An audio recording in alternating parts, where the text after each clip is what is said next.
इस बार का festive season economy को पटरी पर लाने में सबसे बड़ा रोल अदा कर सकता है। सरकार को भी इस बात का बखूबी एहसास है और यही वजह है कि खपत आधारित भारतीय अर्थव्यवस्था में जान फूंकने के लिए सरकार फेस्टिव सीजन में लोगों के हाथ में ज्यादा पैसा पहुंचाने की योजना बना रही है। लोगों के हाथ में पैसा होगा तो वो जमकर खर्च करेंगे, जिससे इकोनॉमी का पहिया सर पर दौड़ सकता है। इसके लिए सरकार एक और वित्तीय पैकेज का ऐलान कर सकती है।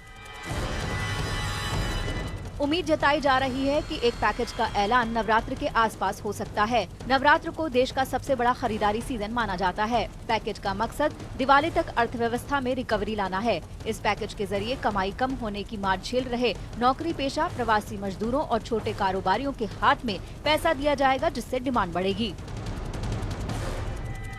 केंद्र सरकार इससे पहले भी दिवाली के आसपास वित्तीय पैकेज देती रही है।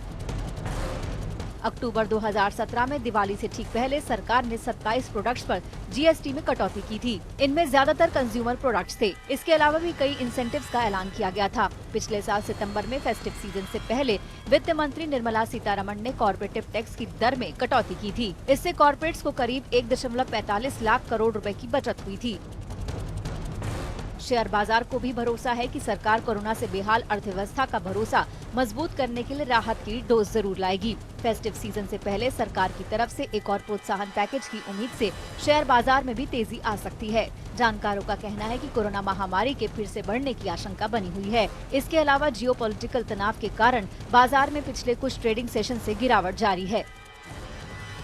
फिलहाल अभी मार्केट में जियोपॉलिटिकल टेंशन और कोरोना वायरस का वापस से एक बार जो रिवर्ट कर रहा है, उसकी वजह से मार्केट में लगातार एक गिरावट बनी हुई है। तो अगर सरकार यहाँ पर इंडिविजुअली फेस्टिवल सीजन्स को लेकर के कुछ जीएसटी में कटौती या फिर कोई ऐसा पैकेज जो इंडस्ट्री को सपोर्ट करता है वो रिलीज करती है, तो मार्केट में फिर से एक तेजी का दौर लौट सकता है। इस पैकेज से दिवाली तक और उससे आगे भी अर्थव्यवस्था में निश्चित रूप से सुधार होगा, क्योंकि देश में बेरोजगारी बढ़ रही है, नौकरियां छूट रही हैं, फैक्ट्रियां पूरी नहीं चल पा रही है, क्योंकि मालों की डिमांड देश में कम है, लोगों के पास पैसा नहीं है। रेटिंग एजेंसी फिच रेटिंग्स ने हाल ही में अनुमान जताया था कि अर्थव्यवस्था को सपोर्ट करने के लिए सरकार एक और वित्त पैकेज ला सकती है। इस महीने की शुरुआत में फिक्की ने भी एक और प्रोत्साहन पैकेज की जरूरत का जिक्र किया था।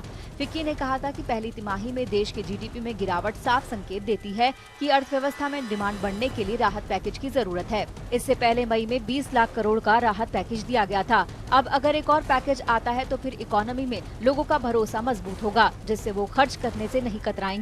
इससे सभी सेक्टर्स का संकट दूर होगा और नकदी का फ्लो बढ़ने से कारोबारी गतिविधियां बढ़ेंगी, जिससे कारोबार और रोजगार का संकट दूर हो सकता है।